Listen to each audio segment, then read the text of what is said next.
What happens when a king destroys the only thing that could save him?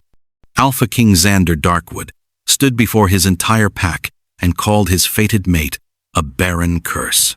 He didn't just reject Luna Pierce. He mocked her empty womb, banished her to the Deadlands to rot, and replaced her before her scent even faded from his sheets.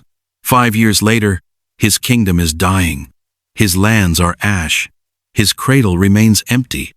Desperate for the prophesied child of life that could restore his bloodline, he crosses into forbidden territory to find the miracle. But he made one fatal mistake. He never confirmed she was actually barren. And the child he's hunting, he has his father's eyes. The story opens in the frozen northern tundra, with a scout bursting into Luna's great hall, breathless and terrified. The Wasteland King has crossed the border. He's looking for the boy. Luna Pierce, no longer the broken woman from that gray courtyard, stands in thick furs beside Ryker Stone, the rogue Alpha who pulled her half-dead body from the snow 5 years ago. Her 5-year-old son, Orion, looks up from the floor where he's been making ice crystals dance in the air, his golden eyes, Xander's eyes, suddenly afraid. Luna grips the rejection pendant she's kept as a reminder of her strength, her jaw set. Zander isn't coming to apologize. He's coming to take what he thinks will save his dying throne. This moment sets up the central conflict, a king hunting for salvation, never knowing he's tracking the son he swore could never exist, and the mate who will burn his world down before she lets him have either of them. The throne room of the Darkwood Palace smelled like dying things. Zander stood at the window, staring at what used to be the eternal gardens, now nothing but cracked earth and skeletal trees. 5 years ago, the roses bloomed so thick you could smell them from the war room. Now even the weeds had given up. Your Majesty, the physicians have completed Lady Morgana's examination. His beta, Kale, spoke carefully, like a man approaching a wounded animal. Zander didn't turn around. And? Still nothing, my lord. No conception. It's been 3 years since. I'm aware how long it's been. Xander's reflection in the glass looked older than his 32 years. Harder. The Darkwood flame that should have burned gold in his eyes had dimmed to something closer to amber. Dying embers. What are they saying in the halls? Kale hesitated. That was answer enough. Say it. They're calling it the banishment curse. They say the land died when you exiled your true mate, that the moon goddess is punishing. The moon goddess can choke on her judgment. Zander turned sharply, his voice cutting like a blade. Luna was barren. The court physicians examined her themselves. She would have produced nothing but disappointment and weakened my bloodline. But even as he said it, something twisted in his chest. That same phantom ache that had plagued him since the night he'd watched her stumble into the storm. Her hand pressed protectively over her stomach, as if... No, he'd been right. He'd had to be right. There's something else, Your Majesty. Kale pulled a sealed letter from his coat, the wax stamp unfamiliar. A report from our northern scouts. They've been tracking rumors of a child in the Frostborn territories. A boy, approximately 5 years old, who can... He paused, choosing his words. Who can bring dead forests back to life with a touch. Xander's heart stopped, then kicked back into a brutal rhythm. The origin seed. The scouts believe so. They're calling him the child of life. If the prophecy is true, his blood could restore. Assemble a regiment. Zander was already moving toward the war room, energy flooding back into limbs that had felt heavy for years. We leave at dawn. If this child exists, he belongs to the Darkwood bloodline. He belongs to Times Me *. Behind him, Kyle exchanged a glance with the guards.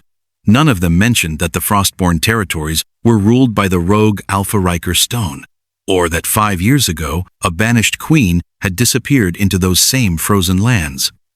The Frostborn fortress was carved into the mountain itself, all dark stone and ice-blue banners that snapped in the northern wind. Luna stood in the training yard, watching Orion practice his footwork with wooden swords, his small face screwed up in concentration. At 5 years old, he had his father's stubborn jaw and her silver blonde hair. But those eyes, those burning gold eyes, were pure Darkwood. He's getting stronger. Ryker appeared beside her, his massive frame blocking the wind. The Alpha of the North was all rough edges and loyalty, with scars that told stories and a smile that came easier than any she'd known in the South. Yesterday he made flowers bloom through the snow. This morning, the entire eastern garden. It's too much. Too fast. Luna's hand drifted to the rejection pendant at her throat, a nervous habit she couldn't break. Someone will notice. Someone will talk. Then we moved deeper into the mountains. Ryker's voice was certain, absolute. You're my queen now, Luna. My pack. I don't care if the moon goddess herself demands I hand you over. A commotion at the gates cut him off. Guards were escorting a single rider through, his horse lathered and exhausted. The man wore the gray and silver of the Darkwood court, and Luna's blood turned to ice. She knew that face. Beta Jackson Cross, envoy of King Zander Darkwood, requests an audience with the Alpha of the North, the guard announced. Jackson's eyes swept the courtyard and landed on Luna. For one terrible moment, everything stopped. She watched recognition flash across his face, shock, then something that looked almost like relief before he smoothly dropped to one knee before Ryker. Lord Stone, I bring greetings from the South, and a proposition from my king. But his gaze kept sliding back to Luna, and she could see the question burning there. Asterisk, how are you alive? Asterisk. Behind them, Orion had stopped playing. The wooden sword fell from his hand, and where it touched the frozen ground, green shoots suddenly burst through the ice, a perfect circle of spring grass spreading outward, impossible and undeniable. Jackson's sharp inhale was barely audible, but Luna heard it, saw the exact moment. His tactical mind connected the dots, the boy's age, the boy's eyes, the boy's power. We need to talk, Jackson said quietly, still kneeling, before Zander arrives. Because he's coming, Luna. And he's not alone. Jackson made it 3 steps into Zander's war room before the king's nostrils flared. You met with Ryker Stone. Zander didn't look up from the map spread across the table, his finger tracing the route north. What did the rogue want? To negotiate terms, Your Majesty. He's willing to discuss the child, but he has conditions. I don't negotiate for what's mine by divine right. Zander's hand slammed down on the table, making the carved wooden figures jump. Did you see the boy? Jackson's hesitation lasted half a heartbeat too long. Briefly, from a distance. And he appears to match the descriptions. Golden eyes, unusual abilities. The scouts weren't exaggerating. Every word was technically true, but felt like ash in his mouth. He'd served Zander for 15 years, stood beside him through wars and coronations. He'd also watched his king shatter a woman who'd done nothing wrong except fail to conceive on command. Or so they'd all believed. Zander finally looked up, and something in his expression shifted, sharpened. He moved around the table with predatory grace, closing the distance between them until he was close enough. He inhaled deeply near Jackson's shoulder, and his entire body went rigid. What is that? His voice dropped to something dangerous, barely controlled. That scent on your cloak. My lord, I don't. Moonflower and frost. Silver lilac. Zander's hand shot out, gripping Jackson's collar, pulling him closer. His eyes were wild now, the Darkwood flame suddenly roaring back to life. I know that scent. I times buried times that scent. Jackson said nothing. There was nothing he could say that wouldn't damn them all. She's alive. It wasn't a question. Zander released him so abruptly Jackson stumbled. Luna is alive. You saw her. You spoke to her. He was pacing now, a caged wolf finally catching the scent of escaped prey. Where is she? Your Majesty, please listen. Is she with Ryker Stone? Did that northern bastard take what was times mine? Asterisk?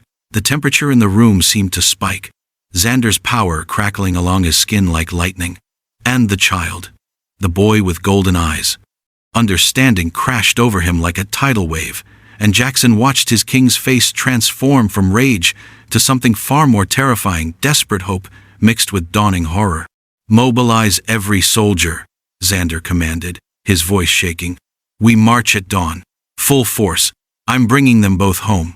The Darkwood army crested the ridge at midday, 300 strong, their gray banners stark against the white landscape. Zander rode at the front, his heart hammering a rhythm that had nothing to do with battle anticipation. Somewhere behind those fortress walls was the woman he'd mourned in secret, the ghost that haunted his empty bed, and possibly impossibly his son. The gates stood open. No army waited to meet them. Just 2 lines of northern guards forming a corridor straight to the great hall, an invitation that felt more like a trap. Zander dismounted, his hand instinctively moving to his sword hilt as he climbed the stone steps. The doors swung inward, revealing a hall carved from ice and stone, lit by blue flame torches that cast everything in an otherworldly glow. And there, on the raised dais where Ryker Stone should have sat, was Luna. She wore frost-white furs and a crown of silver that caught the light like captured starfire. Her silver blonde hair fell in a thick braid over one shoulder, and those storm-gray eyes that used to look at him with desperate love, watched him approach with the cold assessment of a predator, evaluating prey. Zander's breath caught.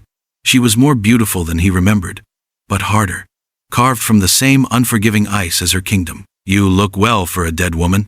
He forced the sneer into his voice, though his hands were shaking. "I should have sent better assassins." "You didn't send assassins, Zander. You sent your disappointment and your cruelty. And you threw me into a blizzard with nothing but the clothes on my back." Luna's voice was silk over steel. "But you're right about one thing. I am dead. The girl who begged you to believe her, who sobbed in that courtyard while you called her worthless, she froze to death in the Deadlands 5 years ago. She stood, descending the steps with lethal grace. What sits before you now is Queen Luna of the Frostborn. And you, former mate, are trespassing in my kingdom." The rejection pendant, his pendant, the one he'd ripped from his own neck and thrown at her feet, hung at her throat like a trophy, a reminder of his greatest mistake. "Where is the boy?" His voice came out rougher than intended. "The child with the golden eyes. I know he's here." Luna's smile was sharp enough to draw blood. "Why would that concern you? You made it very clear you had no use for my barren womb." The tension shattered like glass when the side door burst open and a small figure came running through, clutching a wooden sword and laughing breathlessly. "Mama, Uncle Ryker says I finally got the—" Orion skidded to a stop, his words dying as he registered the stranger in gray and silver standing in the center of the hall. The stranger, whose scent pack, Alpha, dangerous, made every instinct the boy had inherited scream recognition. Zander's world tilted on its axis.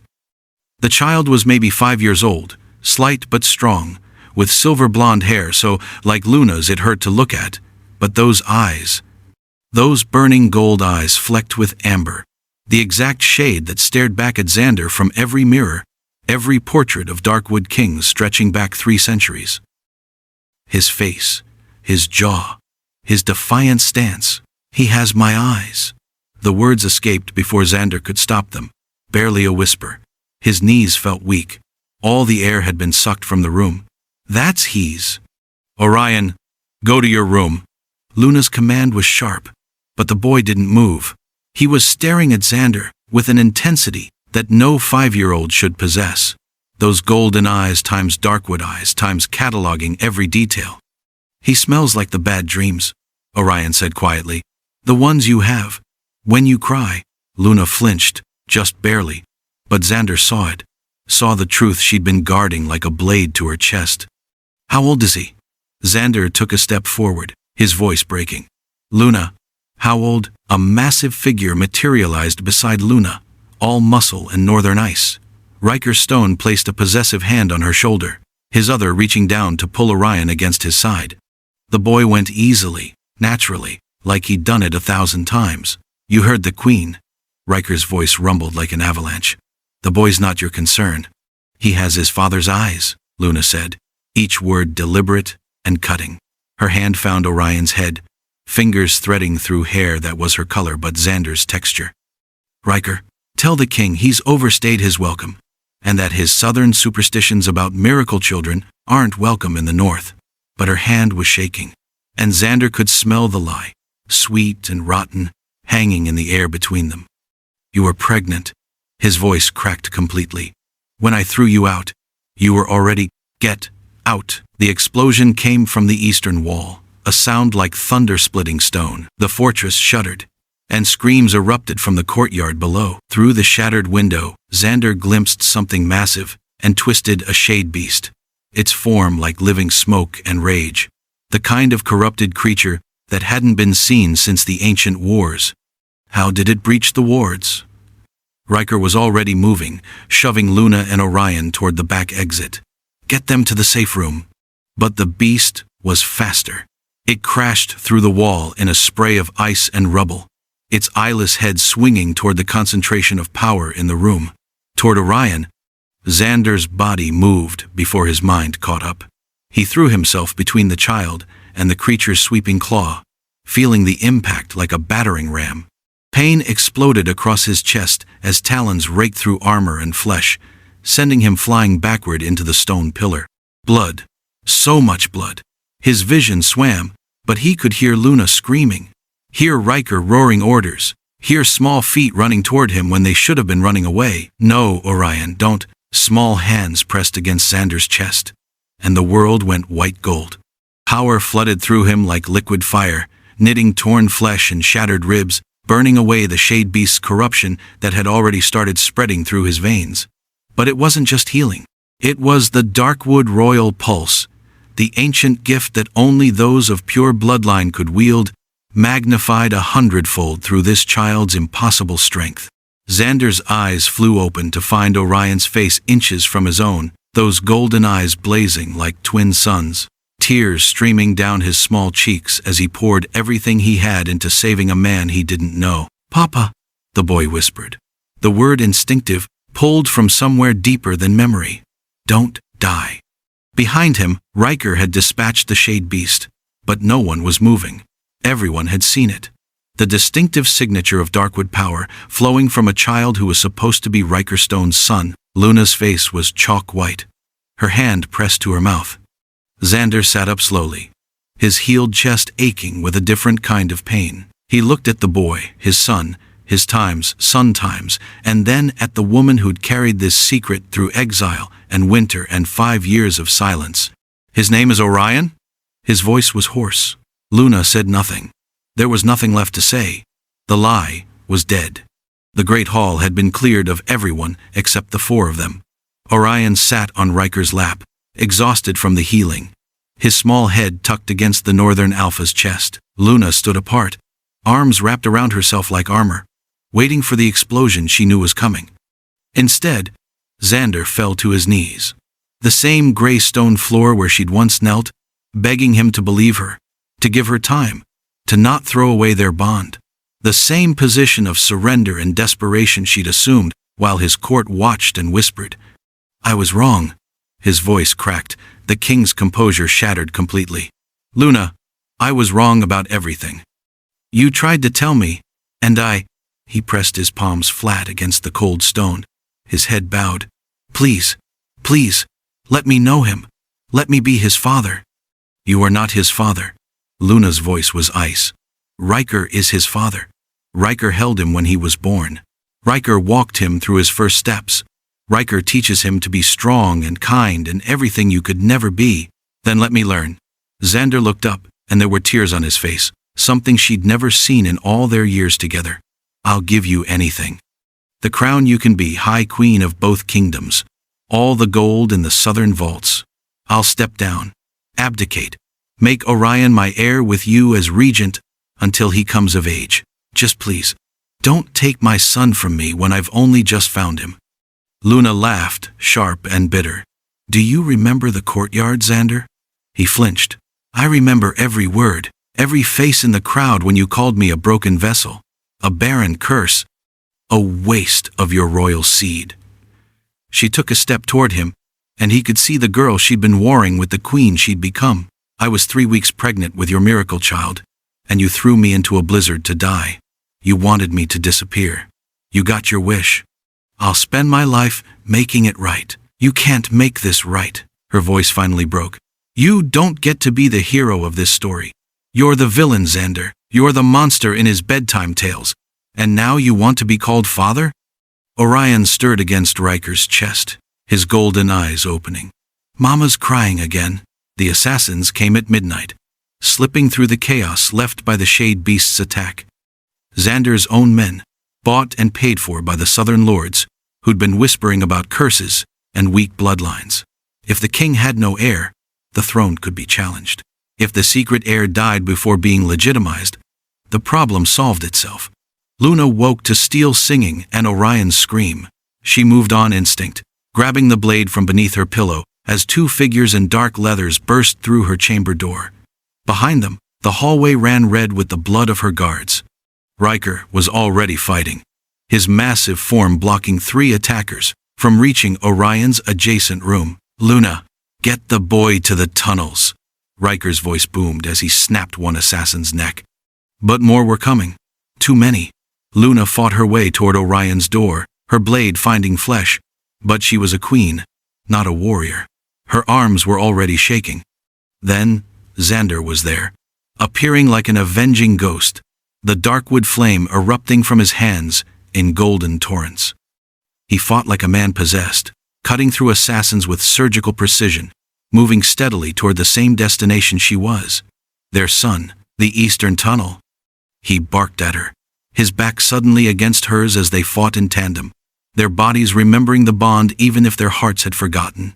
"There's a passage behind the—" "I know my own fortress," she snarled, but didn't pull away. They reached Orion together. The boy was pressed into the corner, his small hands glowing with barely controlled power that could have leveled the entire wing. Ryker scooped him up, and the 4 of them moved as one unit through the carnage. The leader of the assassins stepped into their path, his blade aimed not at Zander but at Luna's exposed back. She was turning, too slow, and Zander saw it happening as if time had crystallized. He threw himself sideways, taking the poisoned blade meant for her straight through the shoulder. The same shoulder where she'd once clung to him, begging him not to send her away. "Zander!" His name tore from her throat, raw and instinctive. He collapsed against her, and she caught him times, her arms wrapping around the man who'd once thrown her to the wolves. Ryker dispatched the assassin with brutal efficiency. "Why?" Luna whispered against his hair, feeling his blood soak through her nightgown. "Because he needs his mother," Zander breathed. "More than he'll ever need me." The poison took 3 days to burn through Zander's system. Even with Orion's healing touch, the boy came every morning, his small hands glowing gold as he knitted his father's flesh back together, asking questions in that relentless way children do. "Why did you hurt Mama? Why didn't you want me? Do you still not want me?" Each question was a knife Zander couldn't pull free. On the 4th day, Luna came alone. She sat in the chair beside his bed, her posture rigid, queenly. The girl who'd loved him was gone. Maybe she'd died in that blizzard after all. "The southern lords who hired the assassins have been dealt with," she said formally. "Ryker's scouts tracked them to your borders. They feared what Orion represents. Power they can't control." Zander's voice was still rough. "A legitimate heir they didn't choose." "He's not your heir."